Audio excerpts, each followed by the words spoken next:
Definitely love to work with him always, and he's a sweetheart. And whenever I've met him, I've had great experiences. So definitely, కలిసి work చేసే అవకాశం వస్తే it will be really really cool. Actually చెప్పాలంటే భాస్కర్ గారికి ఇప్పుడు success rate లేదు. Okay. So మరి ఆయన మీరు వరుసగా బ్లాక్ బస్టర్లు కొడుతున్నారు. ఏ హీరో అయినా హిట్ డైరెక్టర్కి అవకాశం ఇస్తుంటారు. మీరెందుకు ఇలా భాస్కర్ గారికి?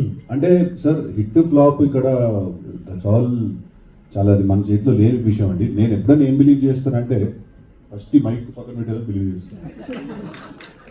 నేను ఏం బిలీవ్ చేస్తానంటే సార్ బేసిక్గా ఒక డైరెక్టర్ ఉండొచ్చు, యాక్టర్ ఉండొచ్చు, ఎవరైనా ఫిల్మ్ మేకర్ ఎవరైనా ఉన్నా కూడా వాళ్ళు హిట్ సినిమాలో తీస్తున్నారా ఫ్లాప్స్లో ఉన్నారా వాళ్ళు అనే దానికంటే ఎక్కువ ఇంపార్టెంట్ వాళ్ళకు ఒక సిగ్నేచర్ ఉందా లేదా అనేది సార్.